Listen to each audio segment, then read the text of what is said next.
Hello, and welcome to the Catching the Octopus podcast. Here, we will explore how connecting inward gives us an advantage outward. We openly talk about the obstacles and challenges and difficulties that life throws our way and how they become moments of gratitude and things that can benefit us when we look back on our lives.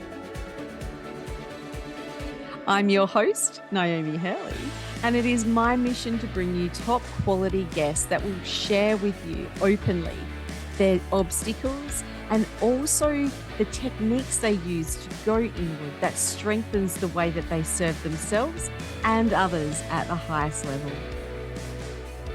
Thank you for joining. Let's get started. Welcome to this episode of Catching the Octopus podcast. Today, I wanted to speak with you about something that has always intrigued me and always interested me, and that's priming, right? And how we can use that to be helpful for us in life and leadership, and how sometimes it's unhelpful in the way that it sets up the way that we think, the way that we feel, and the way that we behave. Now, priming can happen in a range of different ways. It can happen through sounds, it can happen through words, it can happen through songs, it can happen through routines. There's so many different ways that priming can come through to us. And if I'm being honest, the marketing companies nail it, right? They know exactly how to prime us in particular ways to make us feel like we want to buy. And the priming that they do is usually connected to our emotions, right? So they connect with us emotionally and make us feel that we have a need or a want for their product, and off we go and we buy it.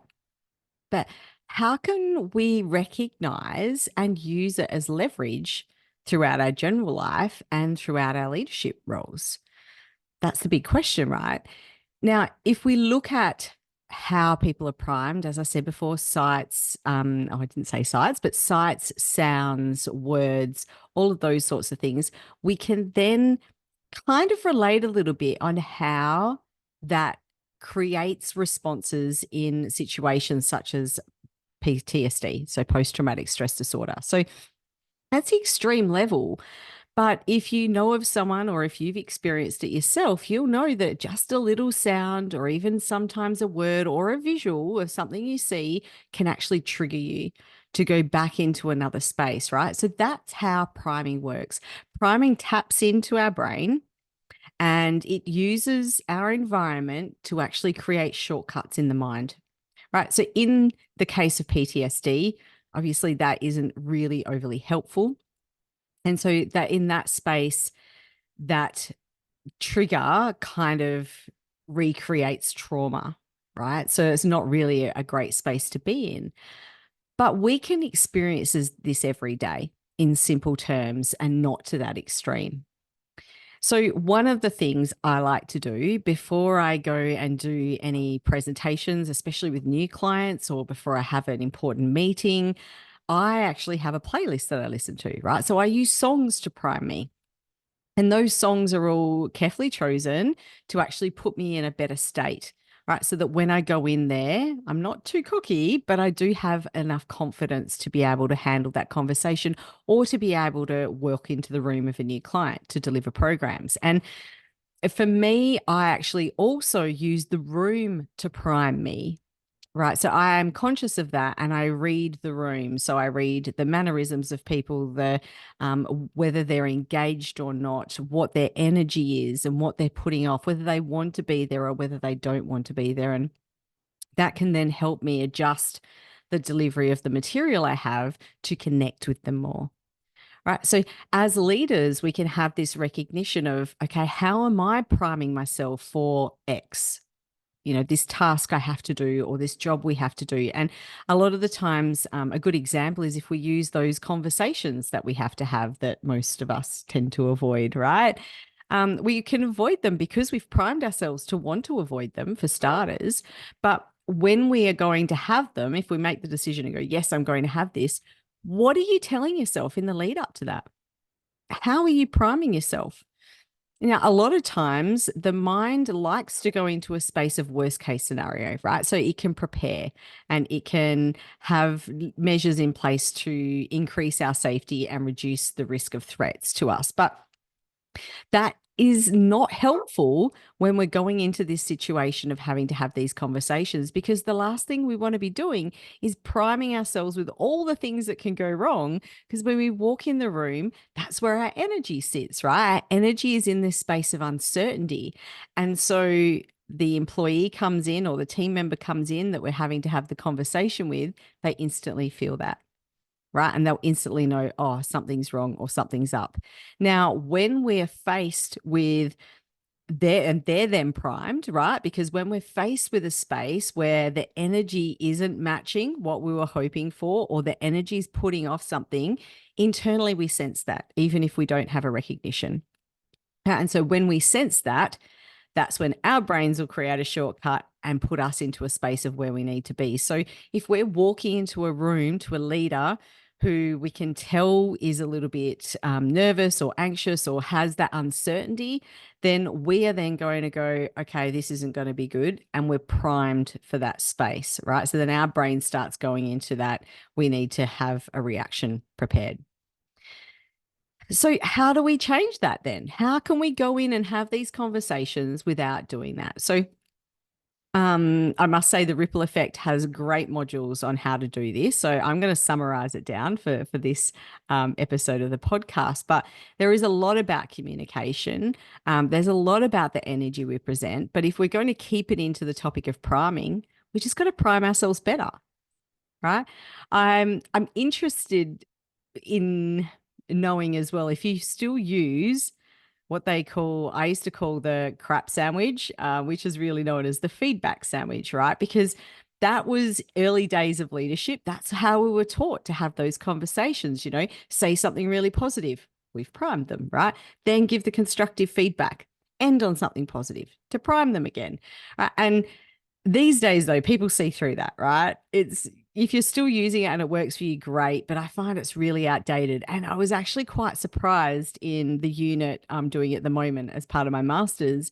When it comes to giving feedback, they brought up the feedback sandwich. And I'm like, no, they're still doing this. But, we need to be able to set up and prime people in a particular way, but we don't want to make it as obvious as that, right? So a lot of people, when they have these conversations, someone comes in, they ask them how their day was, what was happening. But that can have an unhelpful effect too, because if you're priming in a space that's too familiar, then that employee or team member isn't going to take what you're saying seriously. So it's a bit of a juggle. You got to kind of trial and error kind of thing. But if we prime ourselves, that's probably the best way to go into it. All right. So before we go in for one of those meetings, it's looking at what thoughts am I telling myself right now? Take stock of that, right? Have an inventory of what thoughts are going through your mind, and then have a look and go, are these real or are these just priming me? And then change them up. Create that reframe in your mind. One of the things I often say is whenever I would have a conversation with a team member or an employee as part of my HR role, I would actually frame it in my mind and prime myself to be, you're helping this person either become better or to be able to fit in more or to be able to perform at a higher level. Like as a leader, it's my job to provide them with the feedback they need to be the best they can be. Right. So it was not about telling them off or there's an issue I had to resolve or anything like that. It was more about, okay, I need to serve them. Right? And that's a really great way that I used to prime myself into that space. But we can also prime ourselves for a range of other things when it comes to leadership as well. And even in group situations, right? Having a look at how we're primed before we go in, because that will influence how we're going to prime the group. And that is on an energetic level, but it's also on our mannerisms as well. I've seen this before where someone's come into a meeting and they've gone, right, we need to have a discussion. I've just spoken to so and so, and they've sighed and rolled their eyes. So instantly the room's like, oh, here we go, primed for that. Secondly, they then discredit the information that's come from their superior, as will, without even realizing, their brain has gone, well, if they don't trust what's being said and they don't believe in it, well, crap, you shouldn't believe in it either. Right.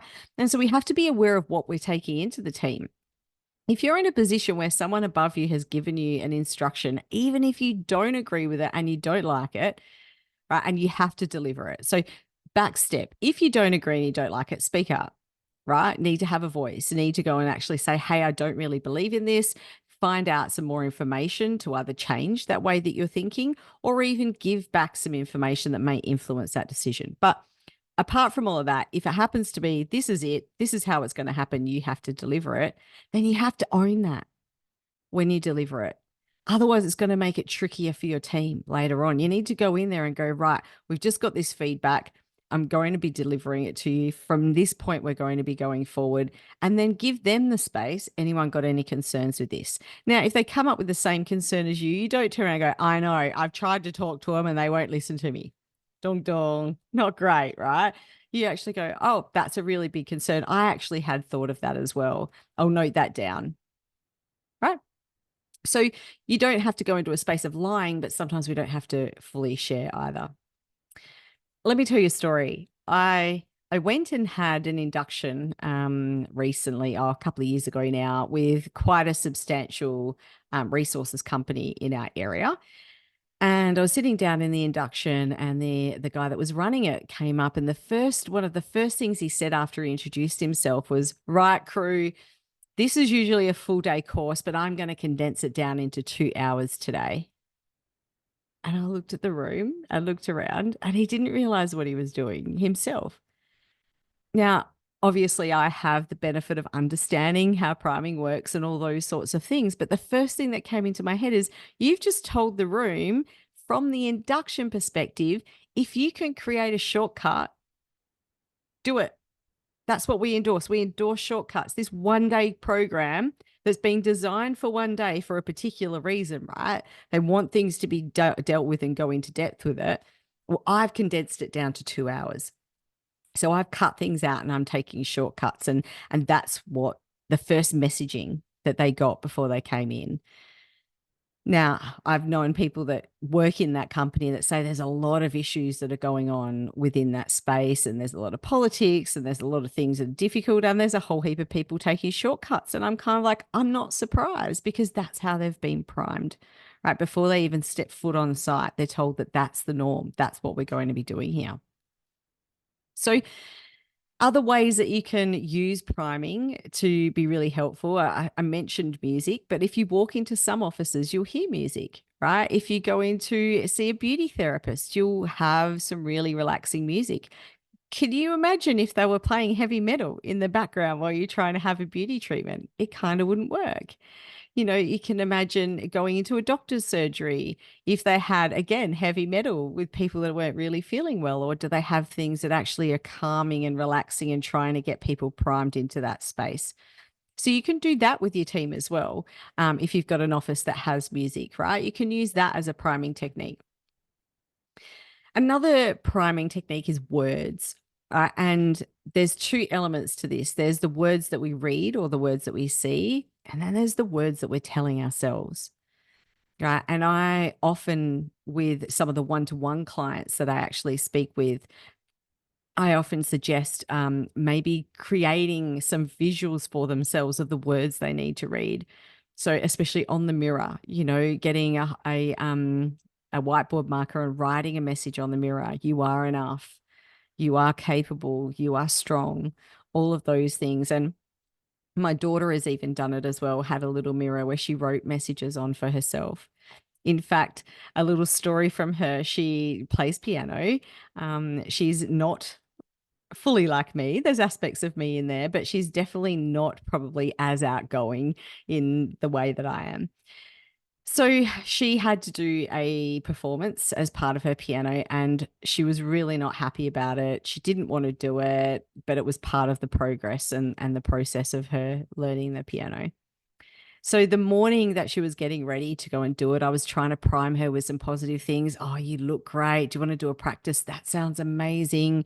And we talked through how to calm her nerves before she went up, all of the techniques that I can teach people. And then I saw her looking down at her hand, and she'd written on her hand, "You've got this." And my mind was blown. So first off, as a parent, things do sink in, right? When you tell your kids. But secondly, she'd actually used those words as a prime for herself in a really discreet way, so that when she was up there before she started, she just looked at her hand. I saw her look at her hand, and then she started playing the piano. Right. So you can use words in a range of different ways. Now, the words in our head can be a little bit trickier. So we need to have awareness of those, right? So that we can change them up. And the words in our head create so many either helpful opportunities for us or challenging problems that we encounter as well in the way that we go to life. And, the thing is, two of us could be in exactly the same situation, be a car accident or something else, but we will both have completely different experiences.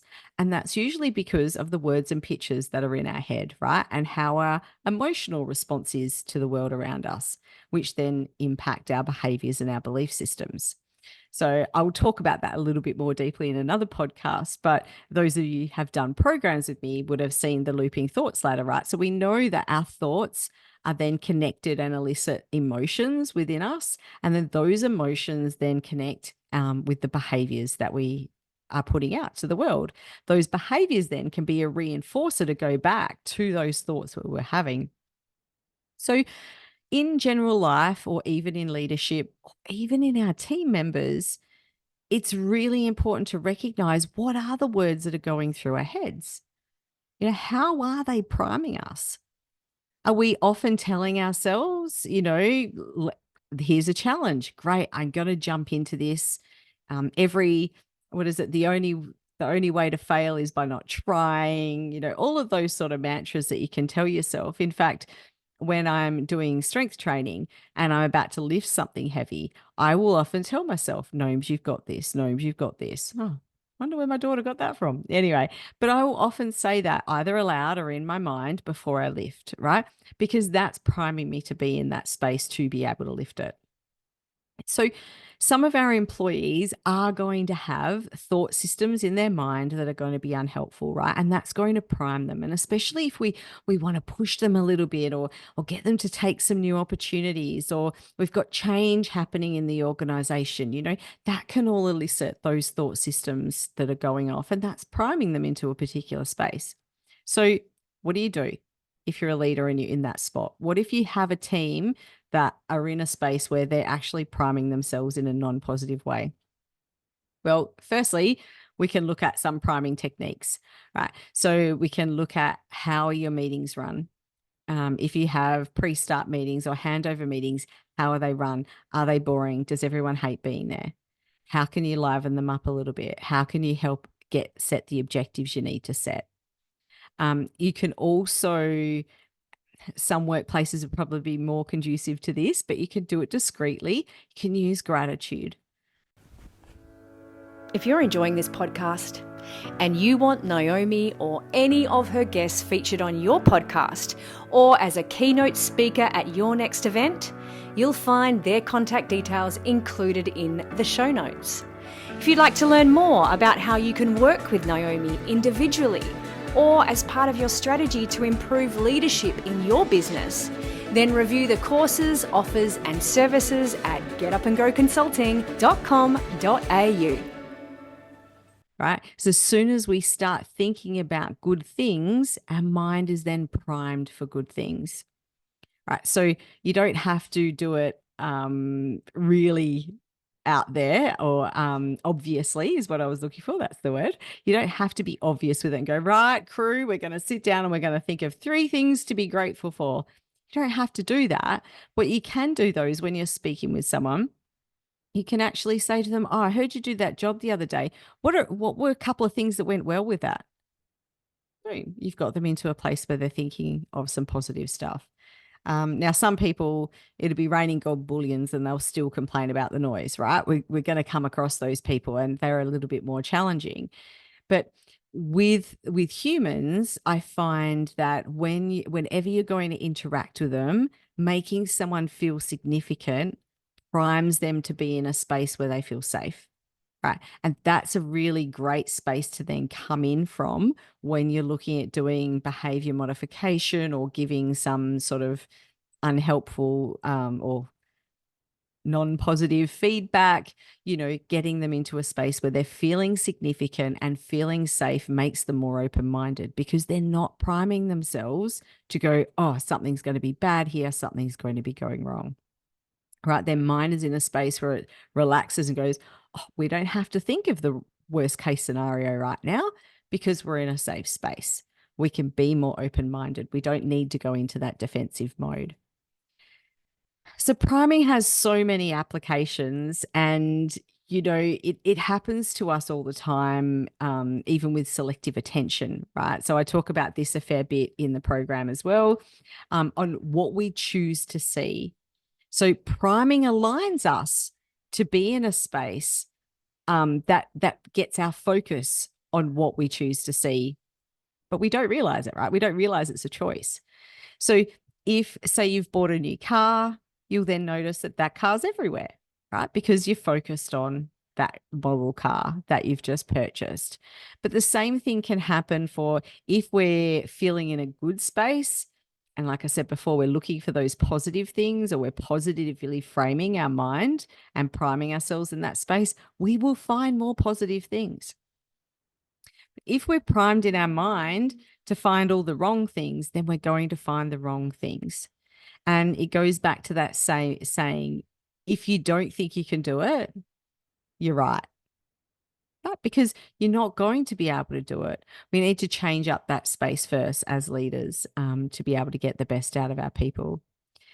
Now, it's also important to think about if you're in HR, say, and you're doing feedback surveys from people, right? If you want to get real feedback, then you've got to look at the way your questionnaire is designed because that could be priming people. If you're in meetings and you're looking to get feedback, again, you could be priming people with the questions that you're asking, how you're asking them. And even in courtrooms, you'll often hear the judge go, stop leading the witness kind of thing, because they're priming the people to go in the space that they want to. So with the programs I deliver, I have a feedback form that I send out, the completion of the program. And the first thing that I ask for is a rating. Right. So I do that on purpose because people are then giving the ratings straight away, because I have questions at the bottom, which are, what are some of the key takeaways you got from this program? What are some of the benefits that you've seen since you've done the program, right? And I don't want those questions to prime people. Now, in fact, I usually do prime people to be in a critical thinking space as well, because I don't want people just filling out the form and connecting with me in a program and going, oh, she was great, and then making it all great, because what's the point of having feedback, right? So I will often say to people in the program, look, I'm going to be sending out a feedback form to you, and I really want some real honest answers from you. Now, here's the prime. Now, if you put down some constructive feedback or something critical, criticizing or evaluating the program in a way that shows that I could improve, it's probably going to trigger me, I'll be honest, but that's what I'm after, because I can't get better if everyone always puts on there that the program is awesome. Boom. Right. And so when I send that form out without them even realizing, they're programmed then to be really thinking deeply. And I do have one of the questions: what is something that you could suggest could improve this program? Right. Or the delivery, or the presenter, or the knowledge. So it's really getting people to be in a space where they're going to give me something real and tangible, rather than just ticking all the boxes and saying that was amazing. And I've never got under a 3. In fact, I think I've only got 2 or 3 threes. The rest have been 4s and 5s. So I'm not tainting the ratings to a point where I'm going, oh, I'm really bad at this. But it is showing me that it is working, because there are some people that are going down to where, it was average.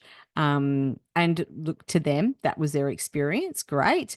But, a couple out of the become outliers. It's not something I'm overly concerned about. But when it comes to the feedback, that's the bit that I'm really looking at. Now, if I had have primed everyone and everyone had been a 1, I've got to look at and go, oh, is that the priming or is this just really crap? And chances are it probably would have been really crap. But when we're asking people for their feedback, it's important to understand if we're priming them or not in getting that feedback. There's no point sitting someone down and go, oh, that project we did the other day, wasn't it fabulous? We had so many wins. Hey, can you think of some things we could have done better? You don't really want the things that they're going to say that'll make it better. Okay. Because otherwise you wouldn't have primed them in that way. Or let's be honest, we're humans who may not realize it. You don't know what you don't know. So every interaction you have with someone in the street, if I'm walking on the street, I'm a smiler. I smile at random strangers, and I get people to smile back, and some people awkward smile back because they're not sure, right? But I'm priming them if someone needs some help, they're generally going to probably come and see me, right? Because I've smiled at them, it's primed them to go, oh, she would be a friendly person. Have other people that may not have a smiley face, then you're probably not going to be as connected with them. I'll tell you another story before we wrap up. A couple of months ago now, I was at an awards ceremony in Perth and I was staying at the Hyatt, and I got into the elevator and Sam Kerr got in, which I was kind of like, oh, there's Sam Kerr.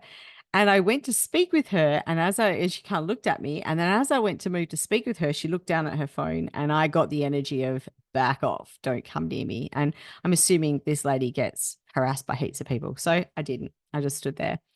And then one of her colleagues came in, and her colleague looked over and smiled at me, but then looked down.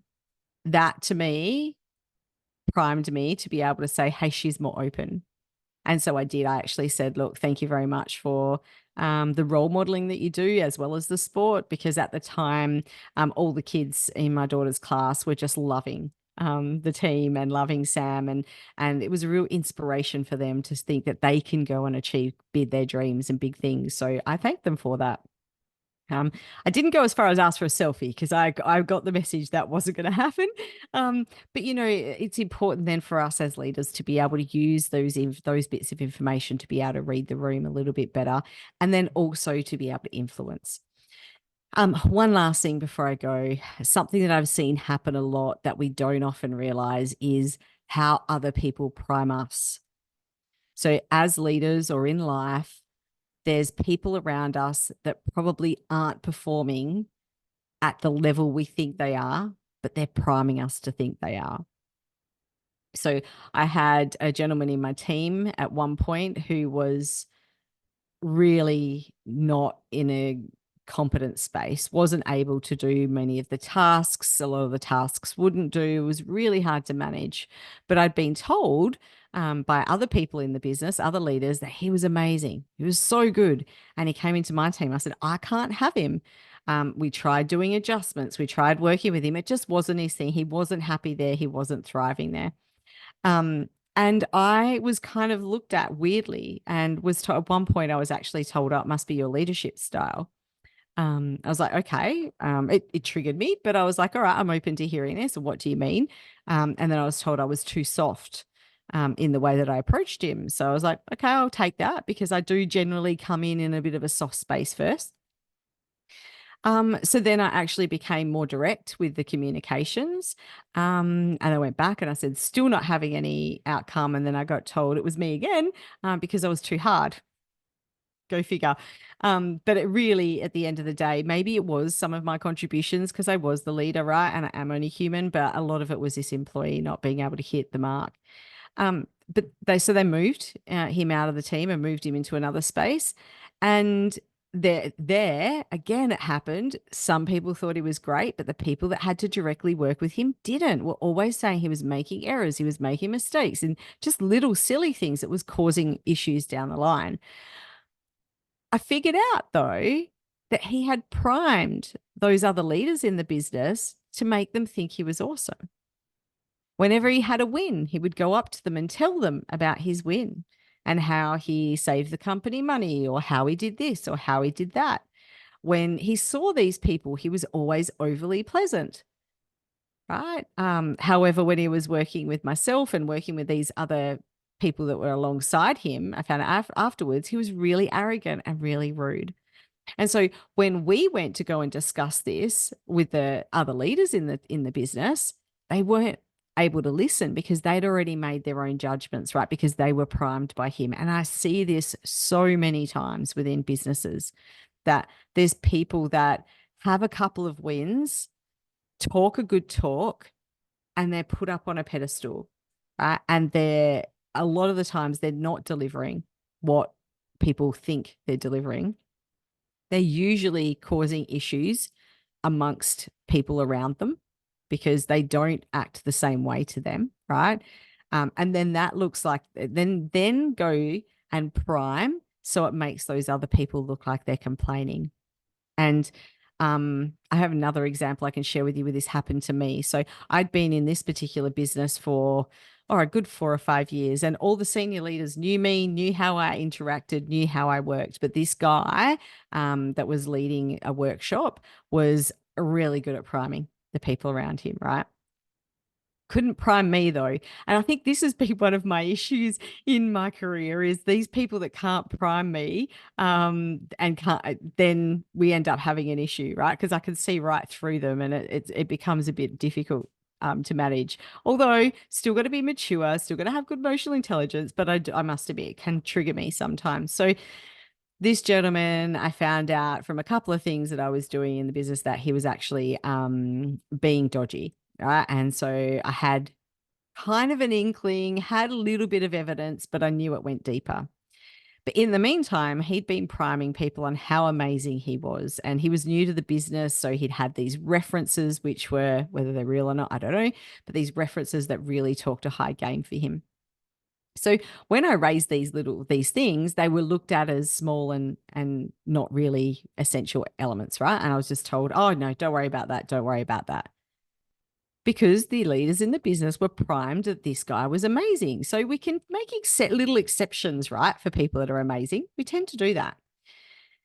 Anyway, as it continued on, I had other employees of the business coming to me and saying, hey, we've got some real issues here. This guy says one thing, does another thing, paperwork's being filled out incorrectly, just a range of stuff.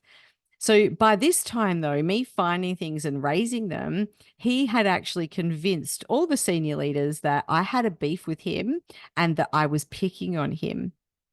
And for some reason, they believed him. He was just really good at priming. So that 5 years that I'd been with the business previously held no weight, right? Because of his amazing priming. So in the end, I just had to sit there and let it play out because either I was going to get bitter and really cause issues. People were starting to look at me like I was a complainer and a whinger, so I had to step back. It turns out this guy actually then did something major wrong, and one of the other leaders in that team contacted me and said, "Hey, this thing's just happened, and he's doing X, Y, Z. I don't know what to do, so I've called you." And at that point in time, I was like, I can't help you. You know, he's already got everyone thinking I'm complaining. If I bring this up, he's going to be able to just prime away. And so I recommended they call one of the other leaders. And then it was recognized what had happened, and that employee wasn't with the business for very much longer. But, you know, this is how good people are. Yeah, this also happens in life, right? You meet someone and they're just charming and they sweep you off your feet and slowly they let little bits through. But in the start, they've primed you for this perfect relationship or this perfect space. And then over time, that's a bit of a slippery slope. They'll just let little bits out, but then prime you back again. And a good example, I suppose, to use is if you're looking at DV relationships, and although they're terrible and I don't endorse them at all, this is exactly what happens, right? People are primed to think that, this is a really great relationship. And then over time, the person slips, does some really bad behaviors, a lot of the times physical and emotionally and mentally, against their partner. And their partner goes, I can't deal with this anymore. And then they come running back in and prime them again. Oh, I love you. I didn't mean to do it. And it becomes a circle, right? But by then, unfortunately, they've actually primed them enough that that person doesn't think that they're worthy for anything else, right? So it's really hard to get out and break that cycle. So there's some real charmers out there. I will guarantee, I know I would have been primed at some point. I don't have an example. I'd like to think I wasn't, but I am human, right? But I would pretty much almost, I don't like to guarantee things, but almost guarantee there's probably someone in your team right now that is charming and priming you. Right. And if there isn't right now, there's definitely been in your past in your career or will be in the future. So all I'm saying with that is really be open-minded and really listen to the feedback of the people around you. If you have 10 people coming in telling you that there's an issue and this person looks like a shining light, chances are maybe you've been primed, right? Something to have a think about. Now, I could continue talking about this all day. I love it. I love how it works. I use it a lot and coaches use it a lot when they're dealing with their clients. And that's why I think when I get feedback a lot of people that say, oh, every time I talk with you, I walk away feeling great. And it's because there's priming that's going on, right? I love watching people shine. I love watching people grow and flourish. And so my intention is to always put out not only the words, but also the energy as well that encourages that amongst others. But if you're looking for a bit more information, part of the Ripple Effect leadership program is actually 2 hours on priming and biases. I haven't gone into biases here, but that's where biases come about, right? Because when we're primed in a particular way, then we start thinking and feeling and behaving in a particular way. And the interesting part about that is a lot of the time it's implicit. So it means it's in a subconscious space that we don't actually realize is happening. And if we're looking to grow and become better, then that's a really great space to explore. But yeah, if you're interested in the program, just jump on my website. All of the details are on there under the courses and events tab. But if you've got any questions from this episode, you can email me. All of my details are in the show notes below. And I'd love to hear if there's some things that come up that you've actually had an aha and gone, oh, he primed me, or even got some information that's going to help you moving forward in either priming others to be positively influenced, or to help you out with some of the aspects of your role. But thanks for tuning in. It was great serving you again, and I look forward to serving you again in our next episode. Thanks for joining in and listening to this episode of Catching the Octopus podcast. It's been great having you here. And if you'd like to go and like and subscribe and maybe even leave a 5-star rating if you think it's worth it, I'd really appreciate it. I look forward to seeing you in our next episode.